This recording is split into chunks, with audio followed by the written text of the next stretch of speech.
Bueno, continuamos con histología del aparato reproductor femenino y el mismo esquema que veníamos usando. A continuación vamos a hablar del útero. El útero tiene dos partes, el cuerpo y el cervix o cuello del útero. Vamos a hablar del cuello del útero. Está en continuidad con la vagina, por lo que tiene el mismo revestimiento en su parte más externa. Se llama exocervix y tiene un revestimiento epitelial escamoso, apto también para la fisiología, forma parte del canal del parto y para el coito. Por lo tanto, tiene un revestimiento epitelial escamoso porque ese epitelio, digamos, soporta mejor el roce, y por debajo vamos a tener una lámina propia de tejido conectivo que le subyace, que lo nutre a ese epitelio, y digamos como capa que le sigue más hacia afuera tenemos una capa de tejido muscular liso que se llama miocervix. En el caso del cuello del útero tenemos el revestimiento epitelial, o sea su mucosa cervical. Por fuera tenemos la capa muscular, ese miocervix, y más externo todavía tenemos una capa de tejido conectivo que es la adventicia. Es la continuidad, la misma adventicia que la vagina. Esa adventicia, igual que la vagina, tiene continuidad con el resto de las estructuras de la pelvis. Se ancla al aparato que sostiene el útero. Ese revestimiento epitelial escamoso está en la parte más externa. Hay una zona donde se unen los epitelios, porque el epitelio, ¿por qué digo que se une? Porque el epitelio endocervical es cilíndrico simple, porque su función histológica ya es otra. No es, bancarse el roce, sino que tiene que ver más que nada con la secreción de moco. Y depende de la altura del ciclo en la mujer. Es la primera parte del ciclo donde gobiernan los estrógenos. La secreción de ese moco es más fluida, permite a potenciales espermatozoides que estén en la zona poder subir, le da un medio, un soporte, que mecánicamente le permite ascender. En cambio, en la segunda parte del ciclo, donde el sistema está preparado para un presunto embarazo, el moco es más denso y genera un moco más duro, por decirlo de alguna manera, y su esplendor máximo es en el embarazo con el tapón mucoso. Por eso, para este tipo de secreción es necesario que tenga este epitelio, que es cilíndrico simple, con los núcleos apoyados en la base y los citoplasmas proyectados hacia la luz, fabricando ese moco. Por debajo, por supuesto, ese tejido conectivo que le subyace y que le aporta vasos sanguíneos, como vemos acá. Entonces, lo que se llama exocervix vendría a ser la parte del cuello que da hacia la vagina, tiene el mismo revestimiento epitelial. Es un epitelio escamoso, es decir, un epitelio estratificado plano. Le permite, tolerar mejor su fisiología, que tiene que ver, como dije, con el coito y el canal del parto. En cambio, el endocervix tiene una función más mucosecretante. La unión de ambos epitelios es drástica, es abrupta, pero es fluctuante durante el ciclo. Esa unión, si me remito a la diapositiva anterior, esa unión ocurre en una zona y depende el tenor estrogénico o de progesterona, que haya en sangre. ¿Por qué? Porque en la primera parte del ciclo, cuando la etapa folicular, ovárica, genera los estrógenos, ese epitelio escamoso, esa unión entre el epitelio escamoso y el endocervical se torna más profunda. En cambio, en la fase progestacional, o sea, cuando está el cuerpo lúteo en el ovario, genera progesterona y se retrae, digamos, es decir, que en la primera parte del ciclo gana terreno el epitelio escamoso y en la segunda parte se retira. Toda esa zona que ciclo a ciclo se va moviendo es lo que se llama zona de transformación. Es importante esa zona porque, digamos, es puerta de entrada de algunos agentes que tienen relevancia epidemiológica. Por ejemplo, el virus del papiloma humano entra en esa zona. Ese epitelio escamoso, cuando gana terreno durante la fase estrogénica y se retira cuando el tenor progestacional es mayor en sangre, genera toda una zona donde el epitelio escamoso eventualmente puede tapar los agujeritos de drenaje de las glándulas endocervicales. Eso hace que las glándulas endocervicales se tapen y puedan dilatarse lo suficiente como para aparecer incluso clínicamente, es decir, poder verse. Se llaman quistes de Nabot, pero en realidad es ese epitelio escamoso que ciclo a ciclo tapa las glándulas, entonces comienza a inflarse esa glándula que sigue fabricando su contenido mucinoso. Esta es una imagen de se llama citología exfoliativa vaginal o Papa Nicolau. ¿Qué es lo que vemos en esta imagen? Vemos células escamosas sueltas, es decir, vemos ese epitelio estratificado plano que tiene el cuello del útero en su exocervix o en la vagina, la vemos desparramadas sueltas. Es el fundamento del Papa Nicolau. Entonces, recordemos, en el cuello del útero tenemos la mucosa exocervical, que es epitelio escamoso, la mucosa endocervical, que es cilíndrica, simple, mucosecretante.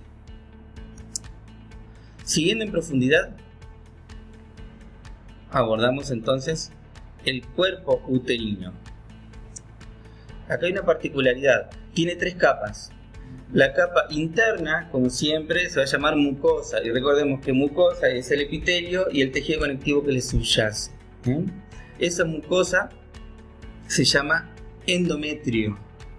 Por fuera de ese endometrio tenemos el miometrio, que es una capa muscular lisa, que si bien tiene cierta disposición en algunos haces que son más bien circulares y otros longitudinales, ahí, digamos, es más caótica la disposición porque es como un fondo de saco que tiene que empujar, por lo tanto tracciona de varios lugares. Por lo tanto, las fibras no están dispuestas de manera tan evidente. Por fuera de ese miometrio tenemos la serosa, que ya vamos a hablar un poco más adelante de eso, que es el peritoneo. Bien, el endometrio además tiene 2 capas que son cruciales. Una capa funcional, que es la que cicla, digamos, en cada ciclo ovárico, valga la redundancia, es la que se va teniendo los cambios. Y un estrato basal. El estrato basal no cicla, está fijo y se encarga de siempre aportar el poquito de mucosa endometrial que va a ser lo que va a proliferar en el siguiente ciclo. Por lo tanto, todo lo que, digamos, funcionalmente va cambiando es el estrato funcional. En cambio, el estrato basal es el que queda firme.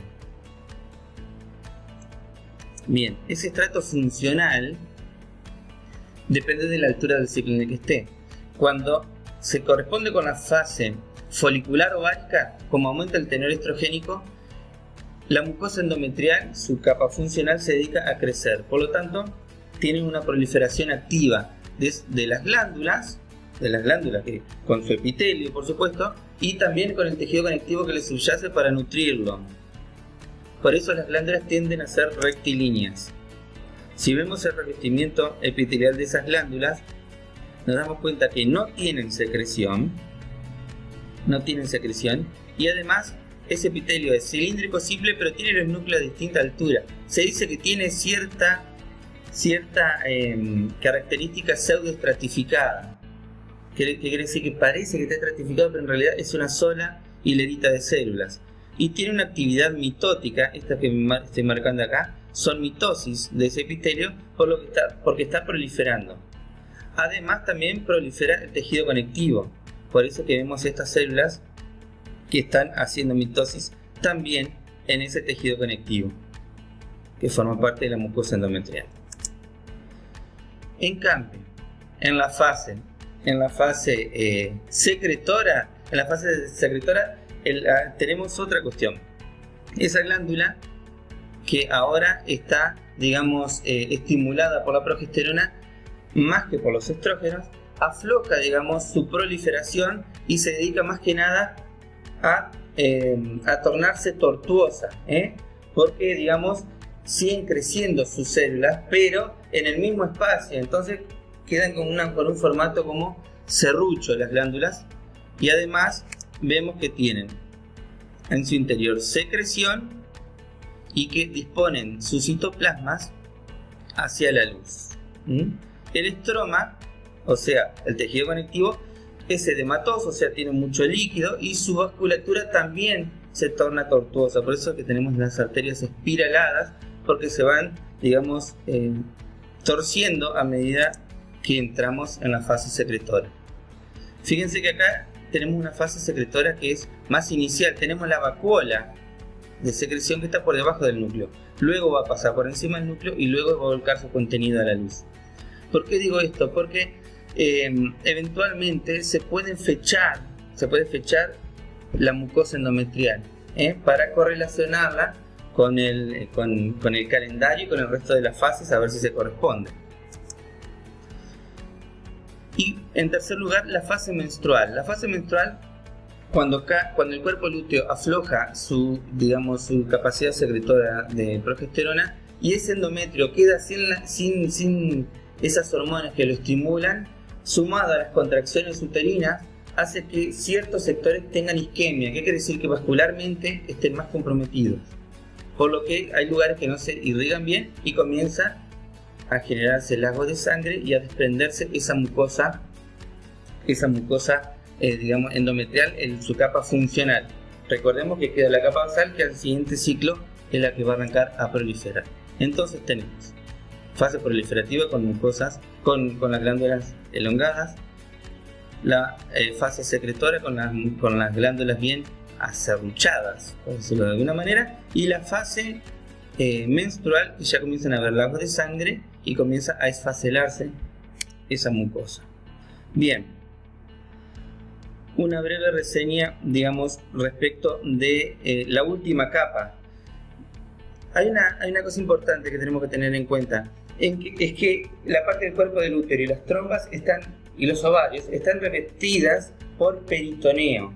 Imaginemos el peritoneo como un globo blando que está ubicado en el abdomen y que los órganos crecen en ese sentido. Es como que se van metiendo, van empujando ese globo. Si yo agarro un globo y le empujo la goma, no es que estoy adentro de la luz del globo, sino que simplemente la estoy empujando.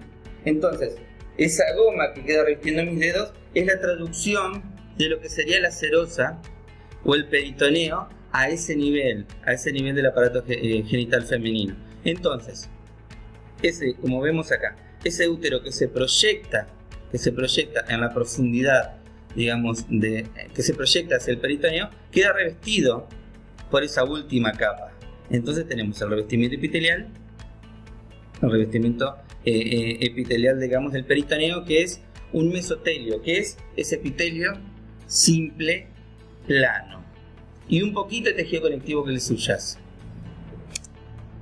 Entonces, cuando se proyecta en la luz, es como que se pusiera un poncho, digamos, el cuerpo del útero y las trompas. Entonces queda revestido por serosa en su cara anterior, posterior, y se repliega con la vejiga adelante y forma el fondo de saco vesicouterino, y por detrás el fondo de saco de Douglas. Esas alas del poncho, digamos, son los ligamentos anchos. Por eso es que las trompas también tienen un revestimiento externo, digamos, por ese mesotelio, que sería la capa más externa. En el medio hay una capa muscular, que también es circular interna y longitudinal externa. Y la mucosa tiene una luz muy intrincada, muy irregular, y un revestimiento cilíndrico simple con células ciliadas y células intercalares, que no tienen cilias, sino que más bien se dedican a la secreción. Se dedican a la secreción. La lámina propia es un tejido conectivo que le subyace y que nutre a ese epitelio. Entonces, las trompas tienen 3 capas. Una mucosa, con el epitelio cilíndrico simple, ciliado, con células intercalares, y una lámina propia.